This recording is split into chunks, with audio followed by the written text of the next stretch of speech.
Nick, finally. What's going on, Nick? I get to see Nick. Yeah. What's going on? You busy? Not much going on.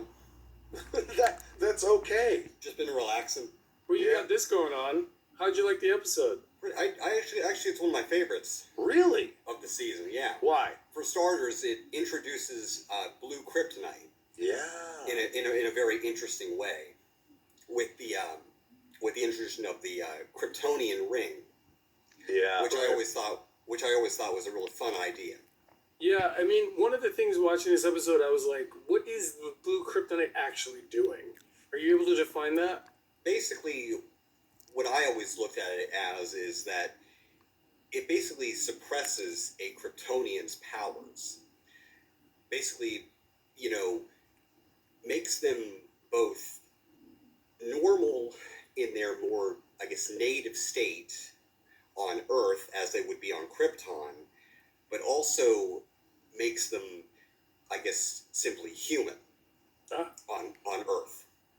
Yeah. Thanks, Dad. Thanks for giving me a ring that makes me human. I gotta say, it bothered me a little bit. Did it bother you that Laura, Kal-El's biological mother, that she, you're at the Fortress of Solitude? I was happy that she was there, and I thought it was really cool. And then all of a sudden, she's in their house hanging out. Like, this is kind of weird. I felt like not as bad as me. The only thing that bothered me about this episode was that Clark has a Polaroid of his mother. Yeah. Like, how would you have a Polaroid of her? Well, no, remember, that was from an old episode, right? It was taken years ago. Yeah. Actually, during, I believe, Laura and Kara's first visit to Earth, I believe.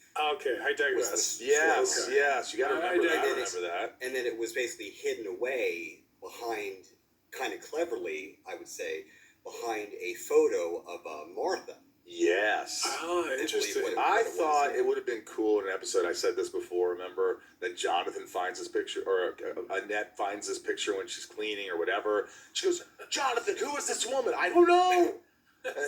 They've been having an affair or whatever. How many times have you seen Smallville all the way through? I would say all the way through, maybe, if I had to guess, maybe 5-10 times. I was gonna say 5 or 10. Okay. Roughly. Wow. 5 or 10. What brings you back? Why do you keep watching it? I guess basically the uniqueness that it brought to the Superman mythology. That it showed how how Clark grew up, what challenges he went through, whether it's learning about his powers, whether it's, just discovering what he's meant to do, and even his relationships with his, friends, whether it's Lana, Lex, his parents, and Chloe. That always, like I said, it was a unique spin on the Superman mythos that always stood out to me. Yeah, it answered the curiosity a bit. Yeah. Mm-hmm. And made me also, just appreciate Superman more than just as, an all-powerful hero, flying around in a suit, faultless, like a god tier superhero. Yeah. It made him more, basically more, it's going to sound maybe cheesy, made him seem more relatable. Yeah, and did you like the characters of Zor-El coming back and all this? Yes, I did. I actually wish that we had actually seen more of Zor-El. Yeah, he did a really great job. Yeah, he was great. Yeah, Christopher Heyerdahl, I believe is his name. Yeah. Yeah, he was great. And Helen Slater was great. Yeah.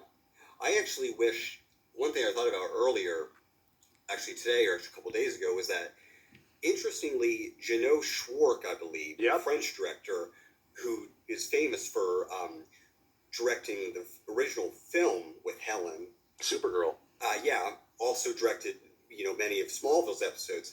I thought it would be a neat touch for him to have directed both this episode and the previous one, Laura, as basically kind of a nod to that, to him working with Helen. I wish they would have thought it. Maybe he wasn't available. He's always directing a lot of stuff. He also directed Jaws 2, which I really enjoyed. But but like I said, that would have been a fun. I always thought that would have been a fun little nod to reuniting with Helen. Yeah, that's smart. I wish you were in the writer's room at that moment. Yeah. Hey, thanks for being here. Thanks. You like being a patron? You like supporting the show? Yes, absolutely. Always. Are you going to be mad at me if I don't do season 8? No, I'm not. You know, I understand that, you know, you weren't really you weren't in the show anymore. You know, you moved on, but it would, like I said, but it would still be fun. I would always wanted to hear your perspective on season 8, and even season 9 would have been fun too. With when Zod is actually returned. Right. Well, look, you're an absolute delight, Nick. I love seeing your name. I really appreciate you. Thanks for being here. Thanks for all the love, man. You're the best. Thanks, guys. All right. See you, Nick.